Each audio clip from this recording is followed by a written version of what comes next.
하나님의 말씀은 사도행전 9장 32절부터 43절까지 말씀입니다.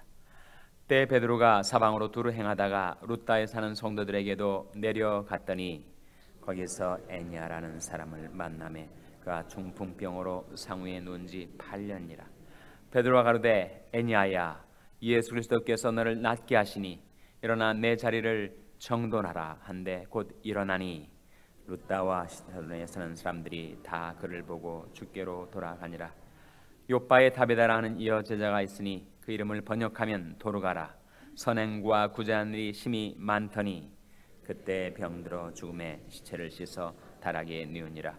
룻다가 요바에 가까운지라 제자들이 베드로가 거기 있음을 듣고 두 사람을 보내어 지쳐 말고 오라고 간청하니 베드로가 일어나 저희와 함께 가서 이르매 저희가 데리고 다락에 올라가니 모든 과부가 베드로의 곁에 서서 울며 도로가가 저희와 함께 있을 때 지은 속옷과 겉옷을 다 내어 보이거늘 베드로가 사람을 다 내어 보내고 무릎을 꿇고 기도하고 돌이켜 시체를 향하여 가로되 다비다야 일어나라 하니 그가 눈을 떠 베드로를 보고 일어나 앉는지라. 베드로가 손을 내밀어 일으키고 성도들과 과부들을 불러들여 그의 산 것을 보이니 온 요빠 사람이 알고 많이 주를 믿더라. 베드로가 요빠에 여러 날 있어 시몬이라 하는 비장의 집에서 유하니라. 아멘. 할렐루야. 서로의 평강의 복을 기원하는 마음으로 샬롬 인사 나누시기 바랍니다. 샬롬. 샬롬. 오늘도 화요일 새벽 기도에 잘 나오셨습니다. 오늘 본 말씀에 보시면 두 가지 놀라운 기적이 나타나죠. 한 사람은 8년 동안 중풍병을 앓던 사람이 일어나고 또 한 사람은 죽었는데 그 시체가 살아나는 그 엄청난 기적이 벌어졌습니다. 둘 다 누구를 통해서 일어난 기적이었죠? 바로 베드로를 통해서 일어난 기적이었습니다. 중풍병자는 몇 년 동안 그 병상에 몸져 누워 있었던 것입니까? 8년 동안. 중풍병자 이름이 나오는데 뭐라고 나오죠? 애니아라고 나옵니다. 32절에 보시면 베드로가 사방으로 두루 행하다가 룻다에 사는 성도들에게도 내려갔더니 거기서 애니아라는 사람을 만나매 그가 중풍병으로 상위에 누운 지 8년이라. 베드로가 가로되 애니아야, 예수 그리스도께서 너를 낫게 하시니 일어나 내 자리를 정돈하라 한데 곧 일어나니 룻다와 샤론에 사는 사람들이 다 그를 보고 주께로 돌아가니라. 베드로가 중풍병자를 향해서 특별한 액션을 취한 것 없습니다. 다만 그를 바라보고 애니아야, 예수 그리스도께서 너를 낫게 하시니 일어나 내 자리를 정돈하라고 하는 말을 한 것뿐이죠. 그런데 예수 그리스도께서 중풍병자를 그렇게 일으켜 주신 것입니다. 베드로가 특별한 재료를 썼거나 또 심지어 그 중풍병자에게 안수한 것도 아니었습니다. 다만 말씀만을 전했던 것인데 예수 그리스도께서 그를 일으켜 주신 것이죠. 그 결과가 무엇이죠? 물론 중풍병자가 일어나서 이제 자유롭게 거동을 하게 된 것과 더불어 어떤 일이 일어났습니까? 많은 사람들이 예수 믿고 구원을 받게 되죠. 35절에 보시면 룻다와 사론에 사는 사람들이 다 그를 보고 주께로 돌아가니라. 두 번째 기적, 그것은 한 여성이 죽었다가 살아난 기적이었습니다. 그 여자 이름이 뭐라고요? 다비다라고도 하고 도르가라고도 해요. 다비다는 히브리식 이름이고 도르가는 헬라식 이름입니다. 우리 한인들도 미국에 살면서 자기 한국어 이름도 있고 영어 이름도 있는 것과 마찬가지죠. 그런데 그 여성이 워낙 선행과 구제를 많이 했었던 그런 훌륭한 여성이었습니다. 그래서 그의 죽음을 애도하는 많은 그에게 은총과 혜택을 입었던 사람들이 그의 죽음을 애도하면서 슬퍼했었죠. 근데 베드로를 불러서 그에게 이 사건을 의뢰를 한 것이었습니다. 그때 베드로가 무엇을 했는가 하는 것이 39절에 나타나죠. 39절 말씀, 39절과 40절 두 구절 같이 읽겠습니다. 시작.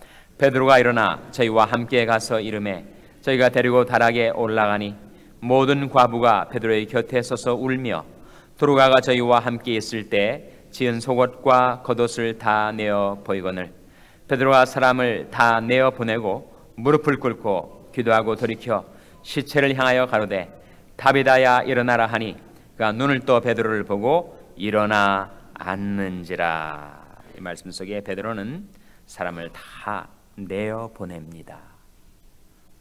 거기에 믿는 사람도 있겠지만 믿지 않는 사람도 있을 수가 있고 또 믿는 이들 가운데서도 의심과 불신에 머물러 있는 사람들이 있을 수가 있으니까. 그래서 하나님의 능력의 흐름에 부도체와 같습니다. 불신앙은 부도체와 같다는 거죠. 그래서 혹여라도 그 불신앙 때문에 사람을 살려내는 생명의 성령의 능력이 흐르지 못할까봐 일단 사람들을 다 물러가게 하고 자신은 무엇을 했는가? 자신은 무엇을 했죠? 무릎을 꿇고 무엇을 했습니까? 기도를 하는 거예요. 그리고 나서 안수 기도를 하는 것이 아니라 역시 돌이켜서 말씀을 전합니다. 다비다야 일어나라고 말한 것뿐이에요. 시체가 눈을 뜨고 그리고 베드로를 보고 일어나서 앉는 것입니다. 그래서 베드로가 손을 내밀어 일으키고 성도들과 과부들을 불러들여서 그의 산 것을 보이니 그 결과가 무엇입니까? 42절에 다시 한번 시작. 요빠 사람이 알고 많이 주를 믿더라. 많은 사람들이 죽은 시체가 살아나는 것을 보고 너무 놀라서 그들이 다 주를 믿게 되었다는 것입니다. 성경에 나타난 기적들, 그 기적들은 그 자체가 하나님의 긍휼과 권능의 나타남임과 동시에 그 결과는 많은 사람들이 하나님께로 회개하고 돌아와 예수 믿고 구원받는 결과로 귀결이 됩니다. 우리 주위에도 병으로 앓고 있는 환자들이 있는데 그 병자들을 위해서 우리가 기도해야 하는 이유가 무엇일까요?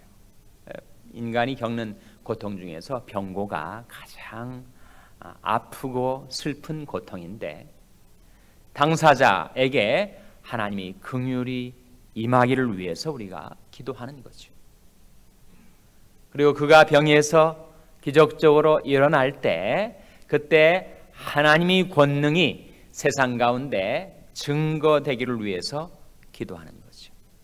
그리고 그 결과로 사람들이 정말 하나님은 살아계시구나, 우리 같은 인생들을 돌아보시는구나, 우리가 기도하면 하나님께서는 응답을 해주시는 거구나. 그래서 하나님이 살아계심을 깨닫고 회개하고 돌아와 예수 믿어 구원받도록 병자들을 위해서 기도하는 겁니다. 하나님이 긍휼과 권능이 나타나서 병자 자신이 하나님의 긍휼과 권능을 입어 병고침을 받게 되는 것뿐만 아니라 그를 통하여 하나님의 긍휼과 권능이 세상 가운데 나타나고 증거되어 많은 사람들이 회개하고 예수 믿어 구원받게 되는 것, 그것이 오늘날도 우리가 병자들을 위해서 기도해야 하는 이유입니다. 여러분, 이 애냐라는 사람도 그렇게 중풍병에서 고침을 받았지만 살다가 죽었을 거예요. 이 다비다 도르가 역시 베드로를 통해서 죽었다가 살아났지만 그의 생명의 수완을 누리다가 그도 죽었을 겁니다. 심지어 어떻습니까? 예수님이 나흘 만에 살려내신 누구죠? 나사로 역시 확실하게 죽었다가 나흘이 지났으니까, 시체가 썩을 정도의 기간이 경과했으니까 나흘 만에 살아났던 이 나사로 역시 10년일지 30년일지 40년일지 역시 그의 생명의 수완을 누리다가 죽었을 거예요.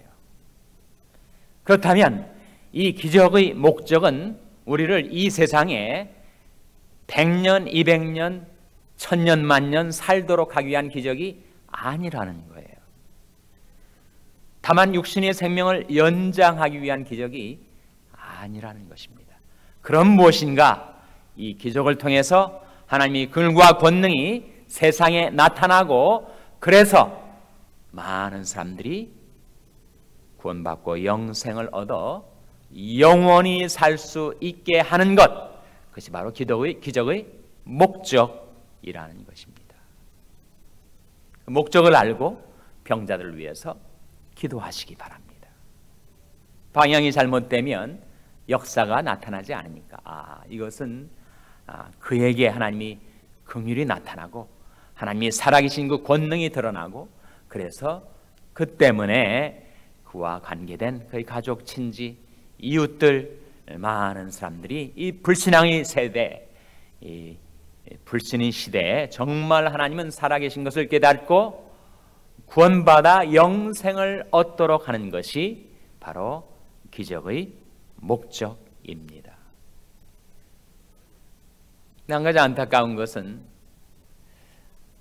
왜 초대교회 당시에는 정말 죽은 자도 살아나는 놀라운 기적이 벌어졌는데 왜 오늘날에는 그런 일이 벌어지지 않을까?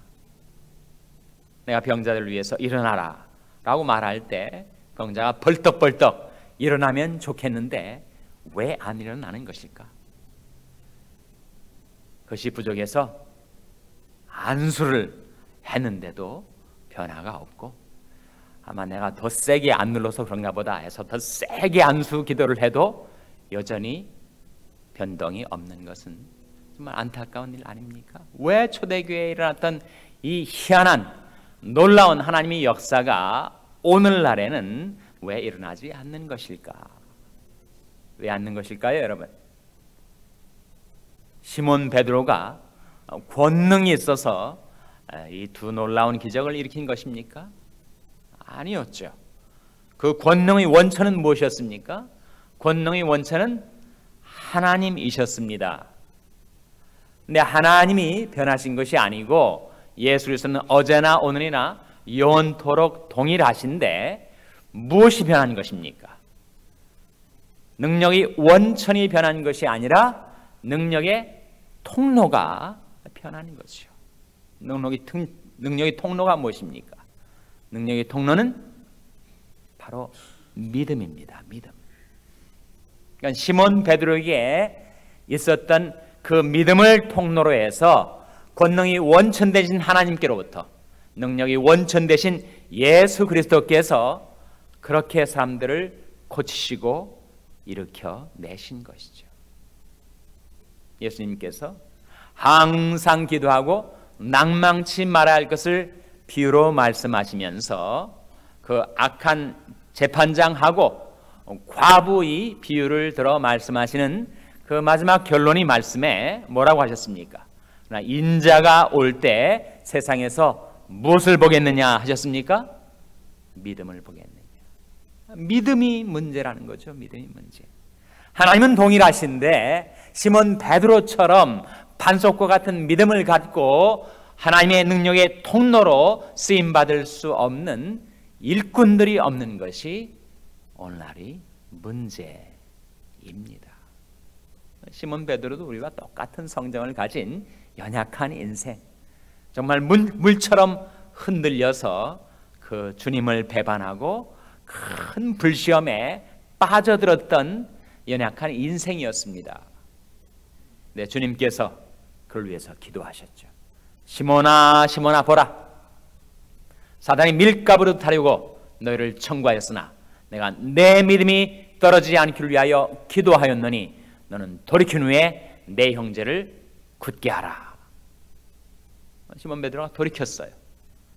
그리고 주님께서 그 믿음 떨어지지 않기를 위해서 기도하셨더니 그가 믿음을 회복해서 돌이킨 후에 그 형제를 굳게 했던 것입니다.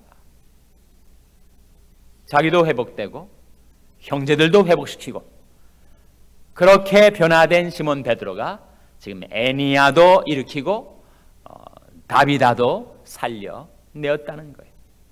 그래서 주님이 말씀하신 그 약속, 그 예언이 성취죠. 시몬을 보시고 내가 장차 게바라 하리라. 게바는 베드로, 뜻은 반석. 우리와 같이 연약했던 시몬이었지만 그가 믿음을 가지고 반석처럼 견고한 인생을 살아가고 자기만 그렇게 세움받을 뿐만 아니라 주위에 있는 많은 사람들을 세우는데 하나님 앞에 쓰임을 받은 거예요. 2000년 전이나 지금이나 예수 그리스도는 영원토록 동일하십니다. 그 권능의 원천은 변하지 않았어요. 변한 것이 있다면 바로 그 권능의 통로, 그 능력의 통로인 믿음이 사라진 불신의 시대, 우리들이 불신앙 때문에 하나님의 권능이 나타나지 않고 있는 것이죠. 그 권능의 통로, 능력의 통로인 믿음은 어떻게 갖게 되는 것입니까? 우리가 살고 있는 이 불신앙으로 가득 찬 이 세대 가운데 어떻게 하면 다시 시몬 베드로처럼 하나님의 권능의 통로로서 쓰임받는 그런 삶을 우리가 살아갈 수가 있을까요? 믿음의 회복, 그것은 어디에서 이루어지는 것입니까? 예수님 뭐라고 하셨어요? 그러나 인자가 올 때 세상에서 믿음을 보겠느냐라고 결론을 맺으신 그 비유의 시작이 무엇이었습니까? 예수께서 항상 기도하고 낭망치 말아야 할 것을 비유로 말씀하신 것입니다. 그렇기 때문에 그 능력의 통로인 믿음의 회복은 기도에 전념하는 데 있습니다. 시몬 베드로 역시 그도 실패와 좌절, 그리고 심지어 주님을 배반하는 그 무시무시한 시험 가운데 빠져들었지만 어떻게 이와 같이 능력의 통로로서 쓰임을 받게 되었는가? 그가 기도하는 삶에 전념했었기 때문입니다. 그럼 우리가 기도를 하다 보면 하나님과 우리 관계가 회복될 뿐만 아니라 많은 기도의 응답들을 체험을 합니다. 그 응답들이 체험을 통해서 연약했던 우리 믿음이 견고하게 세움을 받게 되는 것이죠. 우리가 기도의 삶에 전념해야 하는 이유는 정말 하나님은 살아계시고 나의 기도를 들으시며 내게 능력을 부어주신다는 기도 응답의 체험을 통해서 연약했던 내 믿음이 회복되고 견고하게 세워지기 때문이죠. 우리가 새벽마다 하나님 앞에 나와 기도할 때 그 기도에 전념하는 그 삶 가운데 하나님께서 능력을 부어 주신다는 거예요. 그렇기 때문에 우리에게 필요한 것은 바로 하나님의 능력의 통로가 되는 믿음을 갖는 것이고, 믿음은 어떻게 갖는 것인가? 기도의 삶에 전념할 때. 오늘날 현대인들은 우리 신자들 포함해서 너무나도 분주하게 살아갑니다. 근데 우리 분주함이 무사분주인 경우가 많죠. 아무것도 안 일에 바쁘게 다닌단 말이죠. Busy for nothing 일 경우가 많습니다. 바쁘다 보니까 기도할 시간을 얻질 못하는 거죠. 기도를 안 하니까 있었던 믿음마저 사라져버리고 마는 것입니다. 여러분 기억하십시오.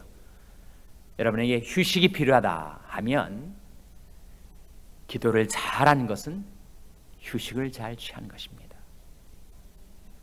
여러분에게 지혜가 필요하다 하면 기도를 잘한 것은 지혜를 얻는 길입니다. 사업의 수완을, 경영의 기법을 익히기 위해서 많은 시간을 쏟을 수가 있겠지만 여러분이 기도를 잘한 것은 경영을 잘한 것이 되는 것입니다. 사실 이것이 명구로 라틴어로 나와 있어요. bene orasse est bene studise라는 말인데 직역을 하면 to have prayed well is to have studied well. 기도를 잘한 것은 연구를 잘한 것이다. 그런 말인데 학자들에겐 연구겠지만 사업가들에게는 경영일 것이고 목회자들에게는 목회가 될 것이고 학생들에게는 또한 공부가 될 것이고 휴식을 취하려 하는 사람에게는 휴식이 될 것인데 여러분이 무엇을 하려 하시든 간에 기도를 잘한 것은 그것을 잘한 것이 되는 것입니다. 그렇게 우리가 기도의 삶에 전념할 때 하나님께서 우리에게 믿음을 회복시켜 주시고 믿음이 능력의 통로가 되어서 여러분이 살아가는 곳에 하나님이 긍휼과 권능이 나타나 여러분이 위에서 기도하는 그 사람이 회복은 물론이고 그 역사를 통하여 많은 사람들이 주께로 돌아오는 놀라운 하나님이 구원의 역사, 기적의 역사가 여러분을 통하여 일어나게 되시기를 주님의 이름으로 축원합니다. 기도하시겠습니다. 오늘 말씀을 기억하며 하나님, 저희들이 기도의 삶에 전념하는 가운데 저희들이 믿음의 사람으로 변화되게 해주시고 저희들이 하나님의 능력이 통로가 되어서 이 불신앙의 세대 가운데 하나님이 살아계심을 증거하게 하여 주시옵소서. 위하여 기도하시기 바랍니다. 우리 자녀들을 위해서 기도할 때 하나님, 생명의 성령이 저희 자녀들이 속사람을 타치하여 그들의 심령, 그들의 영혼, 그들의 삶이 변화되게 해주시옵소서. 위하여 기도하시기 바랍니다. 병상에 있는 연약한 지체들을 위해서 기도해 주시기를 바랍니다. 하나님이 살아계시고 그에게 긍휼을 베푸심을 나타내 주시고 그가 일어나 하나님을 증거하며 살게 해 주시옵소서. 위하여 기도해 주시기 바랍니다. 우리 샬롬교를 위해서 기도할 때 하나님, 이 불신앙의 시대를 살고 있는 저희들이 기도에 전념하는 교회가 되어 하나님의 능력의 통로로 쓰임받게 하여 주시옵소서. 위하여 기도해 주시기 바랍니다. 여러분의 생업을 위해서 기도하시고 브라질의 김용환 선교사님을 위해서 기도해 주시기 바랍니다. 슬픔을 당한 유족들을 위해서 기도해 주시기를 바랍니다. 하나님, 저들을 성령으로 충만케 하셔서 사명 감당케 하여 주시옵소서. 이런 제목들을 놓고 우리 합심해서 기도하겠습니다.